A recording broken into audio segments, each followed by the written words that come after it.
It seems that every weekend we get the classic Ferrari bipolar experience. We get one good result only to be followed by a heartbreaking one. And as the season has progressed, it seems that the car has gotten slower and slower.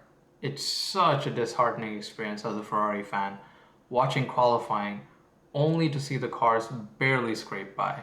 And in the last race, they didn't even make it to Q3. But is it all doom and gloom for the team? As I was watching the races this season, I've noticed an unexpected strength of the team, and that is strategies and pit stop. And before y'all call me crazy, which I already am, by definition, considering I'm a Ferrari fan, I admit their strategies haven't been perfect this season, but they're definitely trending on the right path. Let's look at Australia, the season opener. This was a race to forget for Ferrari in terms of strategy. So in this race plot, I plotted the gaps for each driver compared to the average race time for the race leader. And so you can see that always the cumulative gaps always will add up to zero because the gaps per lap to the average race time of the race leader will eventually sum up to zero by the end of the race, right?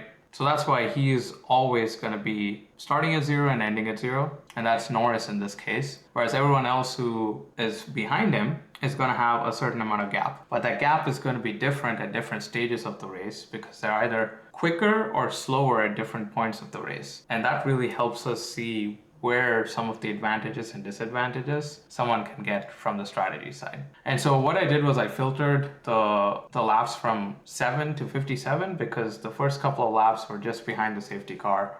And you can see in the first part of the race, it's just a straight line, a sprint towards the top. And the reason that is because the top half of the graph is negative gap. So that means they're ahead. So you actually want to be as far up higher on the plot as possible. So if you're higher, that means you're way far ahead compared to the average time. And if you're lower, that means you're farthest away from the average time. So that means you're way far behind on the racetrack. And so you can see from lap 7 to about 34, everyone's just gaining time compared to the average time because there was obviously two safety cars. But even there, you can see that Hamilton compared to Norris is gaining less time because he's stuck in traffic, whereas Norris is in clean air. And as the track keeps drying up, the lap times start tumbling. And there wasn't much action apart from Verstappen's mistake on lap 17. So you can kind of see that over here if you zoom in. You can see that Verstappen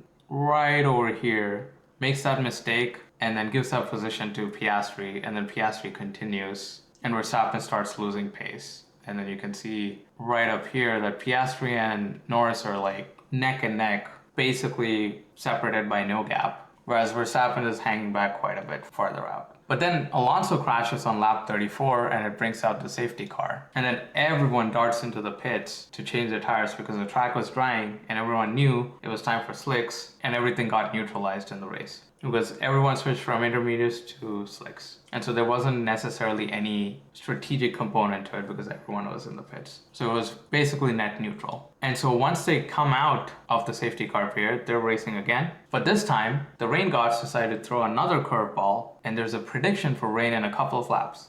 And that's where the chaos begins. Because the rain was heavy, but only in Sector 3 and parts of Sector 1. At least initially that was the case. So there were a lot of teams taking gambles.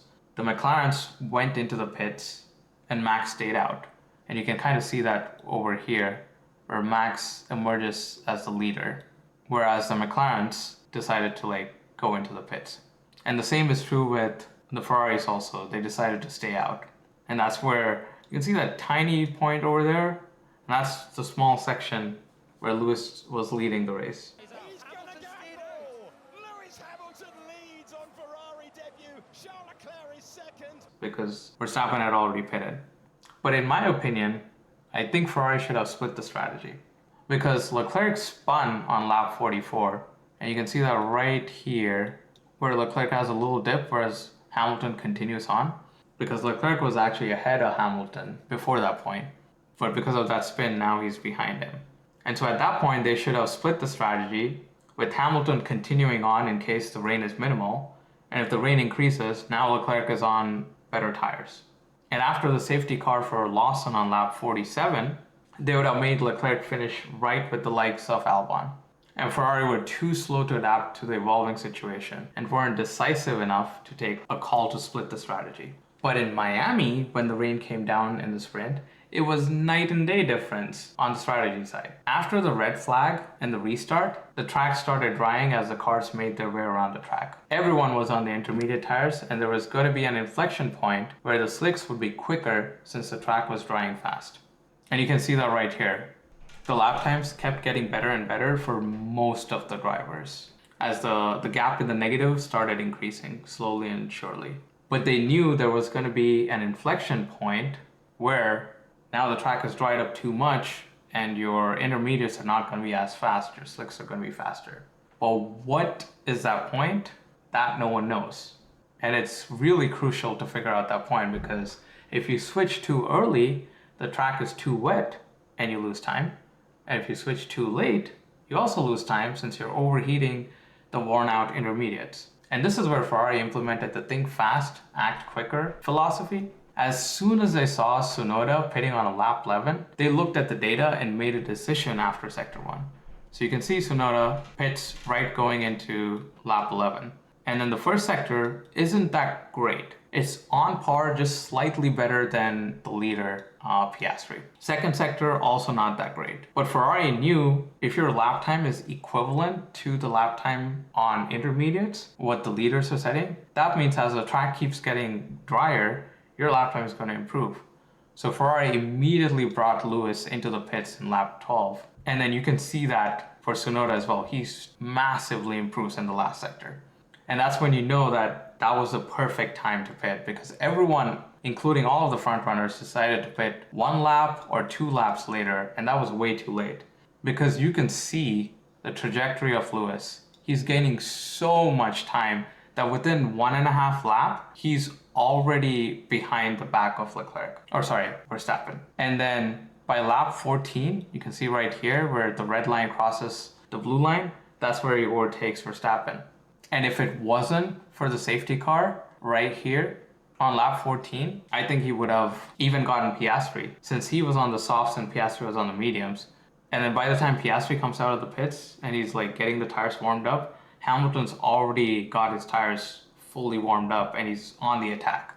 So he could have gotten even P2, but instead he got P3, which is still amazing considering he started so far back on the grid. Even in Imola, they pit Leclerc early to undercut the cars in front, and he was able to successfully undercut George on a circuit where overtaking is hard and track position is critical. So even there, they showed really good decisiveness in their pits. And you can see that right here. He was one of the earliest to pit, and that put the undercut pressure on George and forced him to pit, but it was already too late.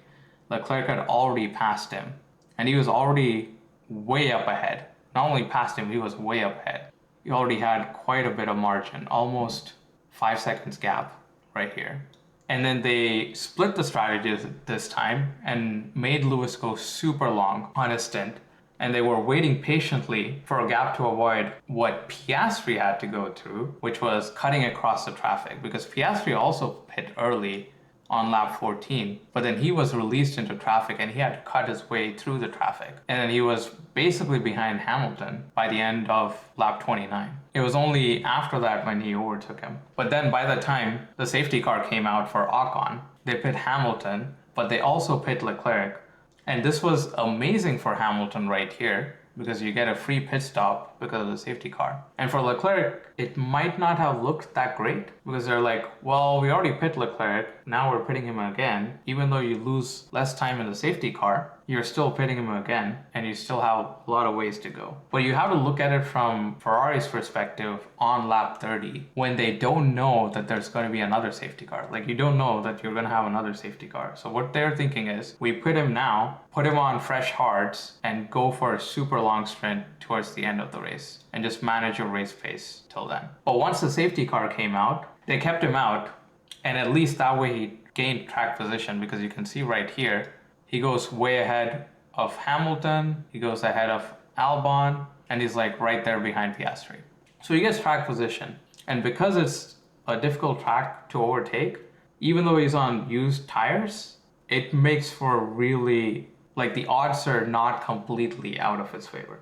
And so while everyone else pit, including Hamilton, that was amazing for him because he got a free pit stop over here when Ocon had a problem. And he also got another free pit stop over here when Antonelli stopped his car. So for Hamilton's perspective, it was maximizing the absolute everything from a strategy perspective. So now he has fresh tires and now he can go on the attack. And so that way he was able to go all the way up to P3. And if he had gotten one more lap, I think he would have gotten even P3. So Ferrari, even though they don't have the outright fastest car, they're executing the strategy at a high level in my opinion.